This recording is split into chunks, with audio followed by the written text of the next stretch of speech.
Este es el canal de la libertad, el de la justicia y la paz de nuestro pueblo, la señal de las leyes y la transparencia, Ventana de la Verdad, por la Venezuela que todos queremos, Capitolio TV. Buenas tardes, colegas diputados.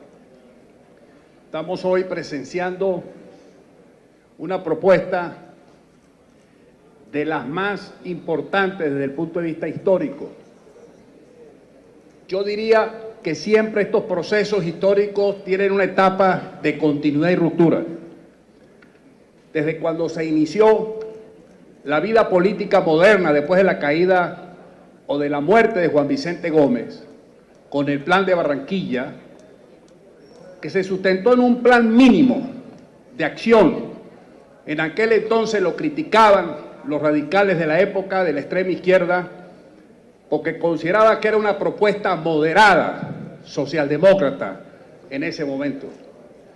Después ya vemos que en el Pacto de Punto Fijo se establece un acuerdo mínimo de gobernabilidad, que le dio sustento a lo que iba a ser la construcción de una república democrática representativa que nos guió en el transcurso de más de 40 años. Hoy vemos aquí un acuerdo político para rescatar a Venezuela del colapso económico, político y social que estamos viviendo. Producto de elaboraciones y de estructuras cognitivas demasiado importantes en todos los sectores sociales, económicos y políticos del país, que nos llevó a plantear en este momento acuerdos en materia económica, en política social, en política de servicios públicos, en política de seguridad. Quizá faltaría un elemento que de repente pudiera ser materia de discusión posterior, que es el tema de la política internacional. Pero en materia económica, el buscar la estabilidad económica, entrarle a fondo a la reforma estructural del país, desmontar un Estado centralizado, corrupto, que todo lo ha querido acoger y monopolizar dentro de una estructura ideológica refasada o desbasada. Hoy día, un acuerdo en política económica inmediato es sumamente importante, porque eso nos va a permitir atacar el problema de la pobreza, el problema de la mala distribución de comida y sobre todo la destrucción del aparato productivo, sobre todo en el sector agrícola. Pero igualmente tenemos aquí propuestas en materia de política social. Nosotros tenemos que empoderar al pueblo en una propuesta inmediata.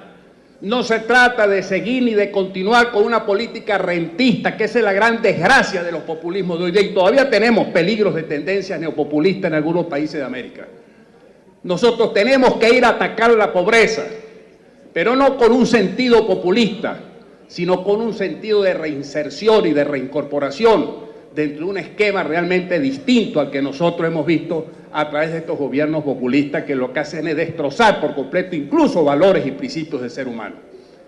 Pero tenemos nosotros aquí, en materia de servicios públicos, ¿en qué estado no se va la luz todos los días? ¿En qué estado no se va el agua? ¿En qué estado no hay huecos en las carreteras que destruyen por completo el sistema de transporte público, privado o el que nosotros tenemos personalmente? Se acabó por completo el Estado. No existen servicios públicos que funcionen. Y lo peor es que no hay respuesta del Estado cuando esos servicios públicos destrozan la vida cotidiana del ser humano. Aquí tenemos entonces un acuerdo político en materia de servicios públicos, en donde tendríamos que llegar a revisar el esquema de organización y el esquema mismo de la relación productiva entre el consumidor y el Estado. Pero igualmente tenemos aquí un acuerdo político en materia de hidrocarburos. Ya lo decía el colega Guerra y los demás diputados que hablaron. Nosotros tenemos que cambiar ese esquema rentista que ha llegado y nos dijeron hace unos años que íbamos a llegar a producir 6 millones de barriles diarios de petróleo. Escasamente si llegamos a 1 millón. Y eso que nosotros nos hemos salvado por la faja petrolífica, porque hay inversión más bien de empresas privadas. Porque si no fuera por las empresas privadas, nosotros no estaríamos produciendo ni 500.000 barriles. De manera que ahí tenemos nosotros una política que tenemos que desarrollar en materia de hidrocarburos, en materia de oro, en materia de gas, es decir, tener ya, y eso es lo importante y debo señalar aquí en el caso de la Asamblea Nacional. Hace días, recuerdo yo fui a una propuesta de un plan de emergencia que presentó la Comisión de Minas de la Asamblea Nacional en materia petrolera. Un plan inmediato en lo que corresponde a qué debe hacerse con PDVSA, cómo nosotros incentivar la producción de manera de emergencia, de manera inmediata. No solamente es un plan, o mejor dicho, una estrategia que pudiera tener efectos a corto, mediano y largo plazo. Y por supuesto, en materia social, nosotros no podemos seguir con esa política indirecta de subsidios. Yo recuerdo que en los tiempos de la descentralización, los mejores subsidios sociales eran los focalizados, los que atienden directamente al sector, no este subsidio indirecto, demagógico y populista, que lo que ha hecho es convertir al subsidio como una fuente de vida y se destruyó por completo los valores primigenios de lo que debe ser el valor del trabajo. Es decir, estamos en presencia de una propuesta que aquí la está liderando nuestro presidente encargado, Juan Guaidó, que precisamente tiene la responsabilidad de liderizar el proceso de restablecimiento del orden institucional y democrático de Venezuela. Mire el rol histórico que nos toca jugar a todos nosotros como cuerpo y el tener nosotros un presidente encargado, presidente de la Asamblea Nacional, que tiene ese mandato popular refrendado el pasado 23 de enero, donde más de 15 millones de venezolanos marcharon a lo largo y ancho del país y en todas partes del mundo para refrendar lo que era ya un mandato del pueblo, porque estábamos en presencia de una usurpación y de una tiranía miserable y perversa como la de Nicolás Maduro. Así pues, de que hoy, distinguido presidente encargado de la Asamblea Nacional, colega Ella Zambrano y Stalin, esta es una sesión sumamente importante, porque este acuerdo recoge retos, anhelos y esperanzas de un pueblo que así como depositó en el pasado, cuando cayó la tiranía de Pérez Jiménez, los anhelos en los tres líderes principales de la época, en este momento se recogen esos anhelos, esas esperanzas, para erradicar de cuajo, para que no vuelva a proliferar más nunca este tipo de proyectos que han devastado por completo y destrozado el país.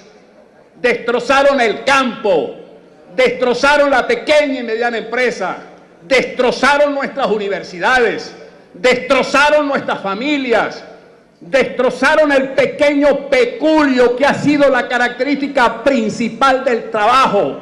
Y lo más grave de todos, queridos colegas, un proyecto que destrozó por completo la clase media. No puede un país progresar si no tiene una clase media vigorosa. Si algo se produjo de manera sustancial en la democracia, fue precisamente la creación de la clase media, donde hubo una movilidad social extraordinaria sin ningún tipo de restricciones en Venezuela, que llegó a que todo el mundo llegara a ocupar posiciones profesionales, técnicas y empresariales, militares, incluso eclesiásticas, independientemente del origen social que tuviera ese líder en un momento dado. Así pues, de que estamos entonces en presencia de un acuerdo histórico que echa por tierra aquella propuesta que la oposición no tenía un proyecto, que era una aventura, que nos íbamos a lanzar de una piscina sin agua. Antes, por el contrario, se construye la esperanza en este momento. Decíamos en una época que la patria era agonía y dolor. Yo me atrevo a decir hoy día que la patria es fe y esperanza, y esa fe y esperanza la encarna Juan Guaidó y este cuerpo democrático combativo que ha sido la Asamblea Nacional, que no se ha rendido pese a todos los obstáculos, pese a todas las amenazas. ¡Viva Venezuela! ¡Viva la libertad! ¡Viva la democracia venezolana! Es el canal de la libertad, el de la justicia y la paz de nuestro pueblo, la señal de las leyes y la transparencia, Ventana de la Verdad, por la Venezuela que todos queremos, Capitolio TV.